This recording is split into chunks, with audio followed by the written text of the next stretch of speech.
dunia itu pada kaget gitu. Wah, kok akhirnya kejadian juga nih Terminator gitu kan. Betul. Tapi saya selalu bilang I don't think so.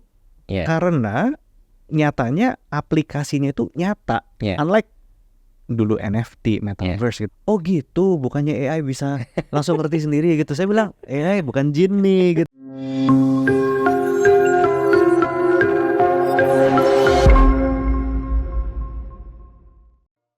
Oke guys, selamat siang, selamat datang di Big Evo Talk. Hari ini kita kedatangan tamu spesial nih, Pak Joseph.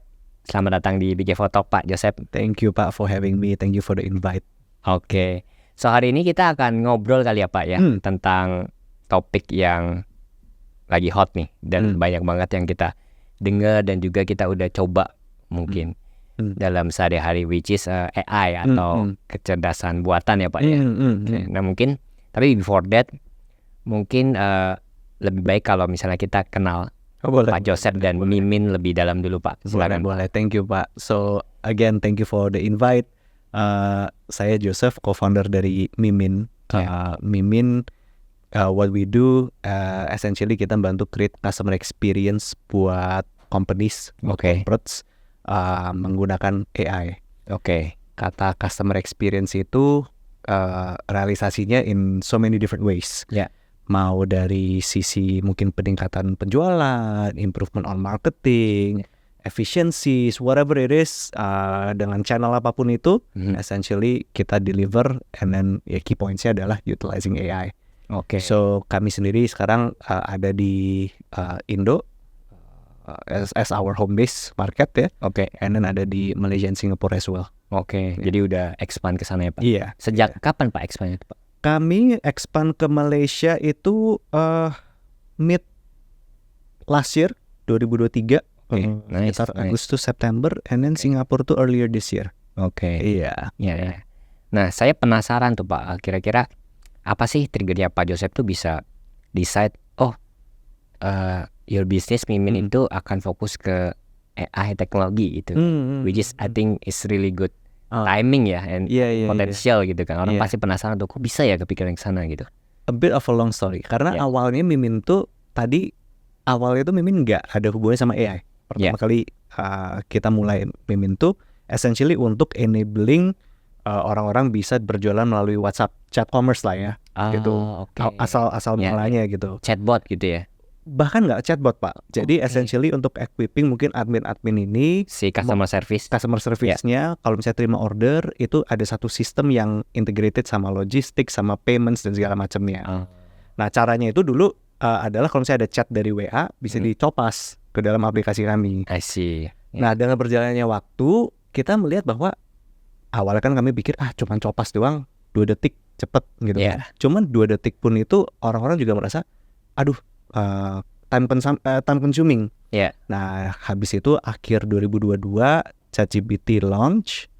Nah itu saya juga pas ngeliatin itu saya coba, wah gila nih, implicationnya is everywhere. Nah jadi makanya di 2023 kita langsung coba melakukan R&D dan development melalui menuju sana gitu sih. So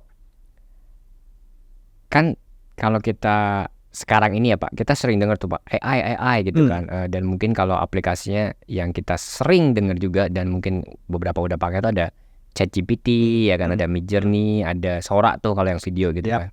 Tapi before kita kesana Pak, mumpung lagi ada satu topik yang lagi hot juga, which is kemarin kan Tesla itu baru bikin robot ya, Tesla Optimus gitu kan. Kita lihat semua videonya dan I think dunia itu pada kaget gitu. Wah kok akhirnya kejadian juga nih Terminator gitu kan.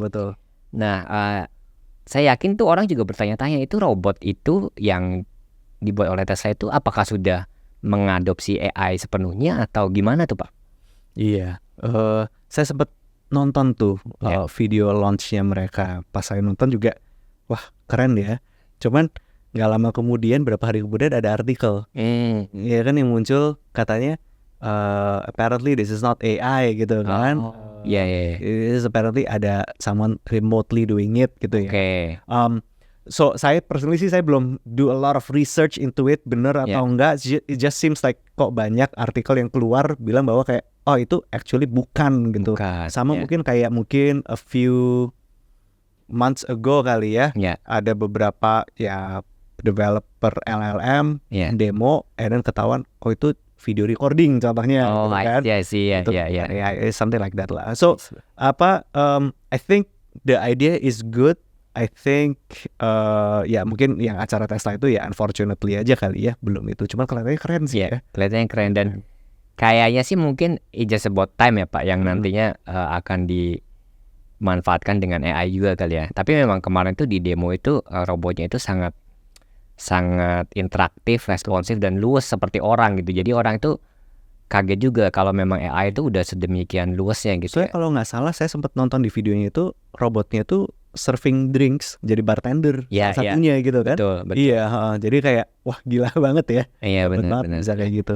Ya, kalau AI itu kan lumayan kompleks ya karena kan ambience-nya itu kan berisik juga ya. Jadi harus betul, tapi dia bisa benar gitu ya. Bener. But I think positifnya itu at least secara hardware tuh udah ready ya Pak ya. Karena secara hardware-nya itu robotnya itu bagus ya gerakannya. Ya kan. I think mungkin itu ada two components to it kan, hardware-nya sama software-nya gitu kan. Hardware-nya sendiri ya kayaknya kan si Elon Musk ini emang masternya nih karena bikin Tesla, bikin roket kemarin juga ada berita kan tuh SpaceX tuh roketnya barusan bisa tuh mendarat mid air gitu kan. So I think dia ada capability-nya di sana. Whether or not akan pertanyakan adalah bisa bikin tapi bisa bikin yang commercially available nggak? Secara costing, secara price, apa segala macam ya. That's maybe a different question sekali ya. I see gitu. Oke, nice. So di luar itu Pak, kalau mungkin Pak Joseph lebih paham untuk menjelaskan in general what is AI for public di luar yang robot-robot tadi yang mungkin sudah beberapa step lebih jauh ya. So in general in Indonesia especially ya, atau maybe in Asia ya. AI itu kan sebenarnya has been around for a long time. Udah berapa lama? Kalau nggak salah dari even tahun 80-an itu udah 80-an? Udah mulai orang-orang talking about AI. And then tapi mungkin even kita di 2010-an people keep on talking about AI. Cuma kayaknya kebayangan itu kan masih something yang very far off. Iya kan. Itu mah mungkin masih nggak tahu deh kapan gitu kan. And then suddenly dengan launch-nya tadi saya sempat katakan ChatGPT di akhir 2022 mendadak sesuatu yang kayaknya ngawang-ngawang di awan-awan yang mungkin conceptually the general public nggak bisa ngerti, mendadak it becomes something yang nyata gitu. Someone yang bisa sesuatu yang bisa dipakai oleh the everyday person. Betul. On their everyday lives gitu. So AI is not something new, it's something yang udah lama. It's just that sekarang representasinya dan kenapa it becomes topik yang hot banget karena aplikasinya itu menjadi nyata gitu. Dan saya sempet mungkin di awal tahun ya gitu, banyak kan orang juga ngomong AI is just another fad gitu kan, nanti akan kayak hype lah gitu ya kan. Mungkin kayak ada yang bilang kayak metaverse atau Bitcoin gitu kan, things like that. NFT gitu. NFT gitu kan, itu NFT. Tapi saya selalu bilang I don't think so, karena nyatanya aplikasinya itu nyata. Unlike dulu NFT, metaverse gitu. I think invaluable ya Pak ya. Iya, mereka susah banget kan untuk mencari sesuatu yang real world case application. AI real world case application-nya gila banget gitu. So it's something yang the AI that we currently have and understand itu mungkin sesuatu yang udah journey udah panjang. It's just how happens sekarang representasinya nyata dan real life lah. Oke. Nice. So in term of term ya Pak, itu kalau yang saya dengar itu ada dua ya, satu prediktif atau satu lagi generatif gitu ya. Itu hanya dua itu saja sebenarnya atau memang baru dua atau gimana Pak? Dan apa bedanya sih? Right. So I think kalau prediktif itu buat saya it's just a matter of kalau di ilmu matematika kan juga udah ada tuh ya predictive model dan segala macamnya gitu kan. you are using past data untuk predicting something in the future. Yeah. Itu kalau predictive AI, saya pakai kata quote unquote AI gitu lah ya, karena sebetulnya ya modelingnya udah ada. Yeah. Tapi when we get into contohnya generative AI, itu you are talking about creating something out of almost nothing gitu kan. Kita memberikan dia perintah, lalu dia harus dengan bukan jutaan, miliaran data yang sudah dilatih, dia harus menciptakan sesuatu. Saya analogikan kayak manusia lah ya. Gitu. Kita belajar SD, SMP, SMA, perguruan tinggi, and then pas kita kerja kita diminta untuk melakukan sesuatu, kita harus menggunakan semua knowledge kita, pengalaman kita untuk deliver sesuatu. Sama juga itu kan generative AI, generating something. Ya kan tadi Bapak sempat mention Sora itu generating videos, Midjourney generating images gitu kan. So I think those are the two differences. Tapi kalau misalnya tadi your question, is that it? No, I think yang kayaknya sekarang semua pemain LLM besar sedang lakukan, mau itu OpenAI, mau itu Google, mau itu Anthropic, siapapun, mereka semua racing towards apa yang namanya AGI, ya kan? Artificial General Intelligence. Ini adalah sesuatu yang mungkin lebih kayak kita nonton di film-film, di iRobot lah atau apa gitu kan, sesuatu yang benar-benar not only dia bisa creating something out of nothing, tapi dia tuh aware, dan mungkin to a certain extent udah punya feelings, emotions dan segala macam. Kita not there yet, gitu, tapi ya itu habitnya menuju ke situ tuh. I see. Saya penasaran tuh Pak, AI itu kan dia bisa generate, artinya kan ya kalau kita dari kecil sampai besar itu kan belajarnya dari momen kehidupan ya. Jadi itu kita gunakan akal pikiran kita untuk melakukan sesuatu ya yang lebih baik atau yang lain gitu. Nah kalau AI itu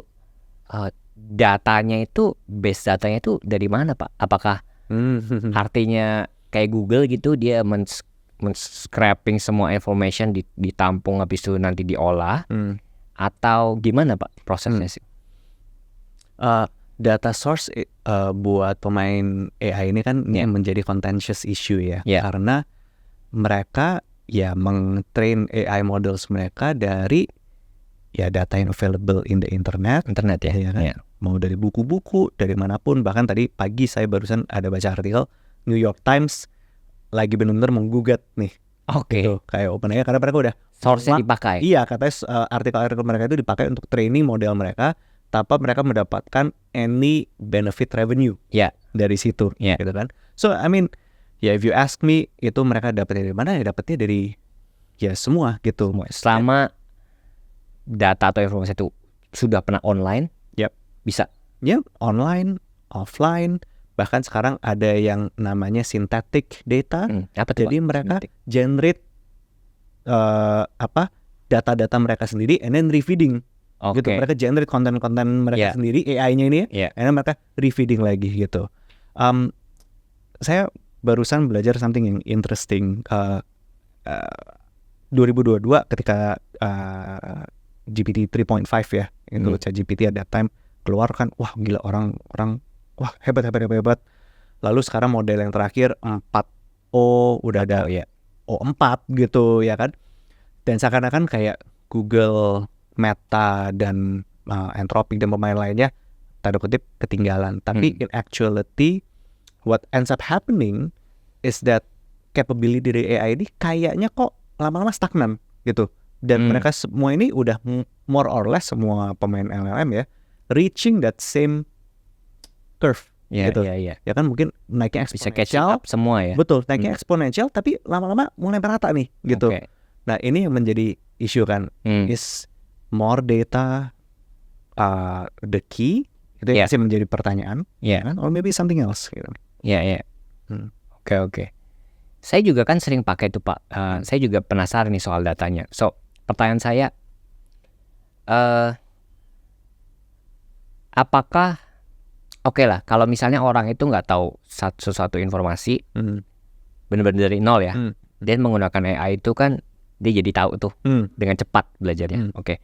Tapi ketika orang itu sudah tahu subjek ya, sebuah subjek tentang informasi tersebut, dan dia bertanya lagi ke AI, kadang ada beberapa rekomendasi itu yang menurut kita itu AI-nya sedikit aneh lah. Ya, contoh misalnya kalau kita bertanya investasi saham apa yang terbaik saat ini gitu ya misalnya gitu kan. In general tuh AI-nya akan bisa kasih rekomendasi, tapi pasti ada 1 atau 2 ya 20% lah itu informasinya yang karena kita lebih real ya, maybe atau lebih localized tuh tahu oh ini kurang tepat nih gitu kan. So pertanyaannya means AI itu tergantung dari sumber data yang ada saat ini atau nantinya itu bisa jauh lebih baik.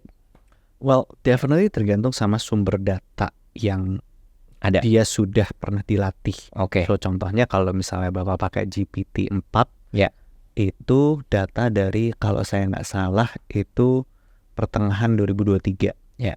Lalu 4O itu akhir 2023. Tapi I might be wrong, saya agak lupa. So artinya apa? Semua data yang ada setelah 2023, ya dia belum tahu. Gitu. Oke. Makanya juga kenapa part of what we try to help businesses gitu ya di Mimin, what we try to help businesses adalah kita bukan saja ini cuma pakai kan ada pada orang bilang GPT wrapper gitu kan. It's not just GPT wrapper, tapi we actually help businesses. Oke, mana data source kalian, kita bantu untuk supaya bisa retraining AI ini using your own model in a safe, secure, private way. Gitu. Jangan sampai nanti ini data perusahaan kepake nih retraining sama modelnya mereka, and then mendadak widely available buat semua orang. Gitu. So artinya kayak kita bisa bikin AI di mana datanya itu kita protect apa yang ingin dimasukkan dan apa yang tidak boleh disebarluaskan gitu ya Pak, ke publik begitu. Yes, kalau saya sih selalu ngomongnya itu masang safeguard lah. Itu. I see. Gitu. Gila, menarik banget ya. Saya ada satu contoh, kita lagi ada satu klien lah ini kebetulan di Middle East. Mereka ini mau supaya orang ketika ngobrol sama chatbot yang nanti kami bikin pakai AI, itu bisa nanya tentang stock price market gitu. Nah, pertanyaan kami ke mereka adalah stock price market ini kan live ya, update ya. So kita udah bilang sama mereka, dan untuk supaya AI-nya bisa memberikan the latest financial results, financial reports, harus ada some sort of system integration nih. Betul. Karena mereka baru kayak, oh gitu, bukannya AI bisa langsung ngerti sendiri gitu. Saya bilang, AI bukan jin nih gitu masalahnya. Ya kan, it's powerful, cuman bukan jin. Betul. Gitu. So sebenarnya kan kayak kalau untuk let's say back ke konteks tadi stok saham itu kan even Google juga bisa ya, tapi pasti ada delay apa ya. Oke, jadi memang harus memang betul sih harus ada integrasinya dengan let's say bursa sahamnya di mana gitu ya. Oke, Pak Joseph. So back ke bisnis kali ya. Kira-kira apa nih atau kenapa bisnis itu harus memanfaatkan Gen AI tadi, dan kira-kira gimana sih cara manfaatinya gitu ya? Pengaplikasiannya. Pengaplikasian AI dalam sebuah bisnis itu actually quite a lot. Yang paling common, yang paling gampang adalah misalnya untuk generating content, gitu kan. Saya tahu udah banyak banget perusahaan misalnya bikin konten marketingnya itu udah dibantu oleh AI gitu kan. Saya juga dengar ada perusahaan-perusahaan media di mana artikel-artikelnya itu dibikin oleh AI, gitu kan. I think that's the easiest and simplest way to do it. Cuman yang menjadi pertanyaan bagi saya kalau misalnya kayak gitu, how big is the impact? Gitu kan? Lebih ke arah efisiensi itu ya Pak. Dan mungkin belum terlalu banyak ya kecuali. Dan juga kalau misalnya buat yang bikin artikel itu kan yang menjadi isu berikutnya adalah katanya nanti Google mau berubah cara search engine-nya baca search gitu kan. Gitu. So then that becomes another issue gitu. Apakah kalau misalnya artikel dibikin oleh AI, SEO-nya bakal bagus contohnya.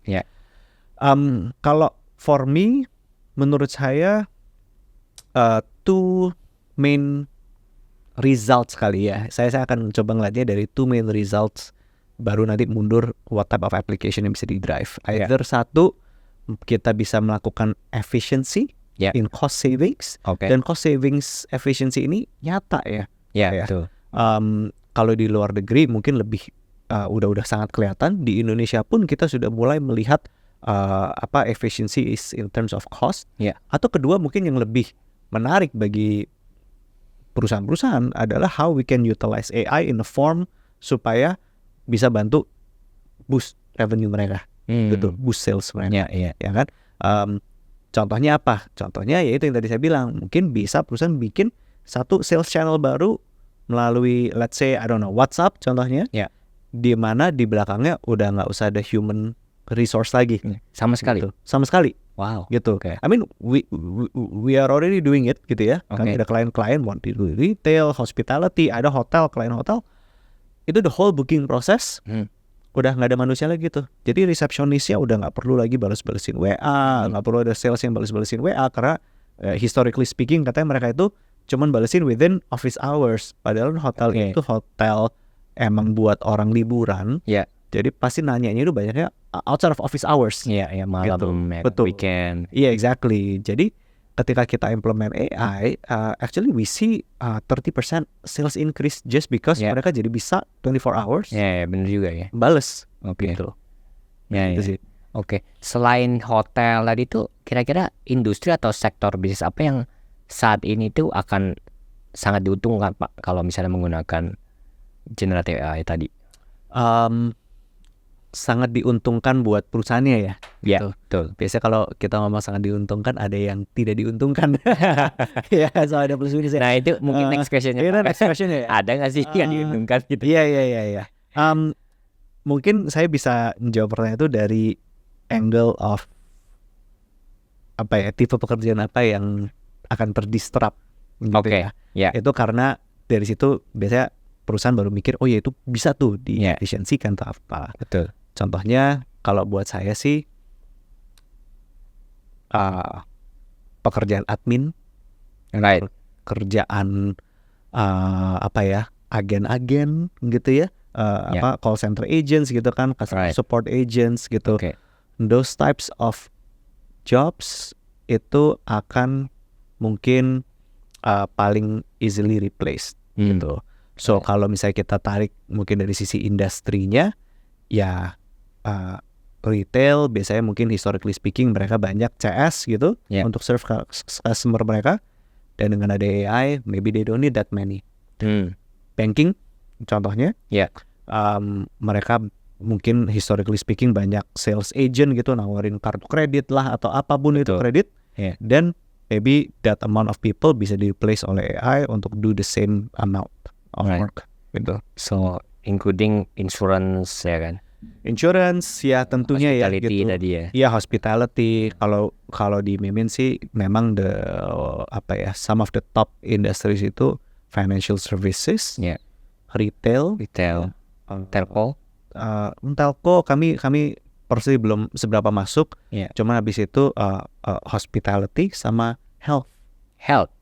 Jadi rumah sakit, klinik gitu ya. Aplikasi gimana Mbak kalau di health? Itu cukup simple. Itu buat Bapak mau booking dokter. Saya nggak tahu Bapak pernah melakukan booking dokter atau enggak. Pernah Pak. Pernah ya. Di rumah sakit gitu. Tapi rata-rata mereka masih pakai WhatsApp. Masih pakai WA kan. Harus ada manusia gitu biasanya. Nah, saya itu ada pengalaman pribadi untuk rumah sakit anak saya gitu. Itu bookingnya exclusively cuman maunya lewat WA, tapi responnya lambat banget. Sementara lagi urgent ya? Sementara lagi urgent lah. Kita ada pertanyaan, dokternya jadi gimana? Udah datang belum? Apa segala macam. Wah gila, responsnya very slow. Betul. What we try to help with our hospital atau clinic clients, yaitu gimana supaya mungkin first response time itu turun. Right. Ya. Termasuk juga untuk tadi ya industri travel ya, OTA, lagi booking tiket ya kan. Exactly. Kalau kayak gitu kan lebih mungkin terkutip lebih positif in the sense bahwa kita bantu perusahaan, satu open new sales channel, kedua reduce fees mereka. Betul. daripada bayar OTA let's say berapa 20%, Iya, iya. mereka bisa take back that margin untuk Iya. diri mereka sendiri. Dan increase juga customer experience ya. Jadi lebih cepat, lebih benar, Yep. nggak ada misinformation ya kan. Kalau orang kan kadang salah-salah juga atau lama lah ya paling nggak ya. Yep. Right, oke. So in general Mimin sekarang itu memang fokusnya ke chatbot AI itu Pak, atau sebenarnya any kind of AI development itu bisa dibantu oleh Mimin? Right. So chat itu channel kami yang terbesar sekarang ya. Yeah. It's the largest channel lah so far. Yeah. Just because I think ya memang secara society kita udah mengarahnya kalau apa-apa kepengennya chat aja. Yeah. Daripada nelpon gitu kan. Cuman at the same time kami juga baru rilis our latest innovation yaitu voice AI. Yeah. Ya kan? Itu mungkin buat voice ya. Wow. Itu mungkin Okay. buat more specific use case yaitu buat call centers, ya kan? Yeah. Call centers itu mungkin juga for specific industries, yaitu banking yang masih paling banyak ya. Checking Iya, tagihan. kita cek tagihan. Ini kenapa nih kok kayak gini gitu kan? Kita pasti masih maunya nelpon daripada chatting. So itu sih dua channel itu sih. Tapi chat sih it's apa ya? Yang saat ini demand-nya lagi banyak ya. Lagi banyak banget. Betul, dan itu langsung ibarat itu langsung berasa impact-nya ya. Betul. Dan langsung kelihatan juga ya Pak ya. Betul Iya, banget gitu. In term of the development cycle juga mungkin nggak terlalu lama ya. Iya, well for us iya karena maybe ekosistem kita udah Ready ya? ready untuk Iya. channel-channel chat itu. Oke. Iya. So saya penasaran aja tuh Pak, kan dulu kan suka ada customer service award tuh. Nggak ada ya kan corporate big bag gitu. Wah, nomor 1 mendapat penghargaan customer service award global bla bla bla gitu kan. Dan kalau diadu tuh Pak, in term of personalized atau si humannya itu apakah AI itu sudah bisa mengimbangi atau bahkan lebih baik Pak kira-kira? Saya ada satu klien Pak, mereka itu insist Pak kita harus pakai AI. Kenapa? Soalnya kalau mereka ini debt collection buat debt collection on behalf of banks, gitu. Nah di Indonesia itu ada peraturan bahwa kalau misalnya kita mau nagih utang nggak boleh ngacem. Galak. Iya, nggak boleh ngacem. Nanti izinnya dicabut dong, gitu. Iya. Bukan saja izinnya dicabut, tapi setiap pelanggaran itu perusahaannya akan kena denda 200 juta. Setiap satu pelanggaran. Jadi saya sempat tanya. Certain case lah ya. Jadi saya tanya, itu pelanggaran itu maksudnya kalau apa? Selama user lapor atau gimana tuh? Katanya mereka, ya contohnya nih Pak, kalau misalnya agen kami pakai bahasa kasar, bahasa kotor, bahasa mengancam gitu. Wah itu langsung dikenain tuh oleh OJK. Ketika customernya bukan ketika report. customer ya, ketika customer itu report atau apapun itu, wah itu pasti kena denda. So mereka kepengen banget pakai AI supaya ya kan AI kita bisa programkan kan. Iya benar. Nggak boleh pakai kata kasar karena anyway secara basic mereka juga nggak bisa sih, udah dipasang batasan nggak boleh pakai kata-kata kasar gitu kan. So ada sisi itu yang definitely akan bisa membantu. Iya kan? Iya. Kalau in terms of again ya, ini mungkin kalau dari sisi chat gitu ya, in terms of attentiveness-nya dan juga apa ya, tanda kutip emotion-nya, itu udah getting much better juga, gitu. Tapi apakah maksudnya manusia tidak diperlukan? No, I don't think so. Gitu ya, tetap belum bisa replace manusia gitu ya, makanya tadi saya bilang saat ini lah ya. We're not there yet gitu. Kita belum sampai levelnya AGI gitu kan. Tapi ya ini adalah hal-hal yang AI itu sudah bisa lakukan. Mereka bisa empathize. Kami kemarin barusan internally bahas ada yang lagi tren viral. Ini orang chatting sama AI untuk tanda kutipnya lagi curhat ke ibunya yang almarhum. Gitu. Oke. Jadi So AI-nya di-set seolah-olah seakan-akan ibunya itu. Itu memang sengaja. By request usernya gitu kan. Oke. Di promptnya adalah apa, talk to me as if you're my mother who has passed away, apa segala macamnya. Oke. Kalau Bapak baca chatnya, ya menyentuh hati ya, Gitu ya. Iya, iya, menyentuh iya. hati gitu. Oke. Jadi ya maksudnya mau orang bilang plus, mau orang bilang minus, cuman ya capability-nya kalau kita cuma ngeliat dari segi objektif capability-nya, Iya. ada tuh Iya, iya. gitu yang bisa seperti begitu. Betul. Kan kita juga pernah lihat tuh yang AI yang image ya. Jadi foto orang yang lama gitu ya, which is let's say udah meninggal atau udah lama nggak ketemu gitu, atau dengan idola kita digabung dengan foto kita, kemudian mereka itu jadi pelukan gitu ya. Iya, Itu juga Iya. which is Yeah. things ya, Iya. emotion gitu ya. Yeah, exactly, right? Kayak, Yeah. Tapi again, menurut saya with any technology, the good comes with the bad juga lah ya. Yeah. Gitu. Contohnya adalah, Bapak mau sedetail apa? Yeah. Wih, saya maunya adalah dia bisa ambil dari kiri kanan segala macam gitu. Iya. Nah itu yang tadi saya bilang, bisa, cuma kan